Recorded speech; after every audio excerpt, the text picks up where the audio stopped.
Неліктен созависимость тәуелдік адамның сауығуына кедергі келтіреді?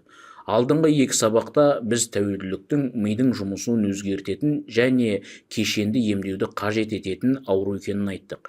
Бүгін біз тәуелділікпен жылдар бойы бірге өмір сүріп келе жатқан жақын адамдардың жағдайы туралы сөйлесеміз. Отбасында тәуелділік пайда болғанда бастапқыда бұл мәселе тек бір адам ғана байланысты болып есептелінеді. Бірақ уақыт өте келе бұл ауру барлық отбасы мүшелерін толық қамтиды.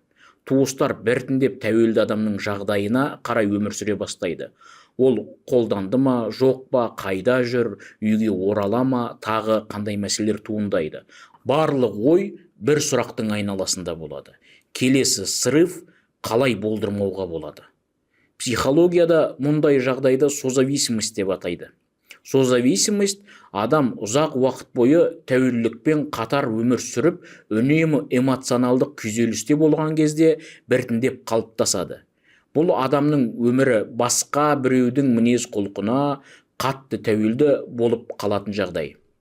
Адам ұзақ уақыт созылмалы күйзелісте болған кезде оның жүйке жүйесі тұрақты мазасыздыққа бейімделеді. Ми үнемі қауіп күту режимінде жұмыс істейді. Адам бақылауға, тексеруге, алдын ала болжауға және жағдайды түзетуге тырысуға үйренеді. Уақыт өте келе мұндай реакциялар қалыпты мінез құлық үлгісіне айналады. Сондықтан туыстарға тәуелді адамды бақылауды тоқтату қиын болады. Тіпті бұл өз өміріне зиян келтіретін болса да. Олар жақынын құтқарудың түрлі жолдарын іздей бастайды. Оның жағдайын тексереді, қарым-қатынасын шектеуге тырысады, қолданудың салдарын жасырады, қаржылық мәселелерін шешеді, айналасындағылардың алдында ақтайды және оның әрекеті үшін жауапкершілікті өз мойнына алады. Сол сәтте бұл көмек сияқты көрінеді. Бірақ кейде мұндай әрекеттер тәуелді адамның өз ауруының салдарымен толық бетпе-бет келмеуіне әкеледі. Отбасы оны қиындықтардан қорғауға тырысады, бірақ оның нәтижесінде ауру әрі қарай дами береді. Өйткені адам өз әрекеттерінің толық салдарын көрмейді. Маңыздысы, бұл туыстар кінәлі дегенді білдірмейді. Тәуелділік отбасының бір қателігінен немесе жақындардың дұрыс емес әрекетінен пайда болмайды. Бұл көптеген факторлардың әсерінен қалыптасатын күрделі ауру. Бірақ отбасының реакциясы адамның мәселені қаншалықты тез мойындап, көмекке жүгінуіне әсер етуі мүмкін. Созависимостьтің тағы бір маңызды мәселесі адамның біртіндеп өз өмірімен байланысын жоғалтуы. Оның көңіл-күйі тәуелді адамның көңіл-күйіне байланысты болады.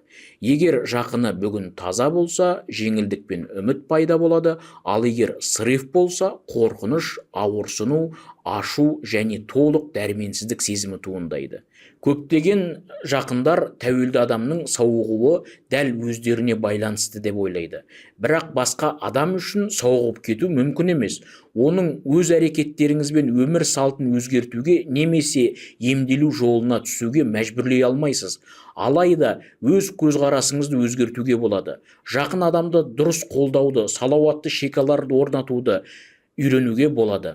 Сондықтан біздің емдеу бағдарламамыз тек тәуелді адамға ғана емес, оның отбасына да ерекше көңіл бөледі.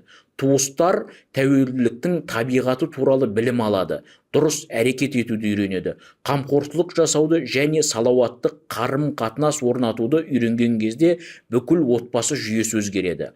Ал отбасы жүйесі өзгеруі ұзақ мерзімді сауығудың маңызды бөлігіне айналады.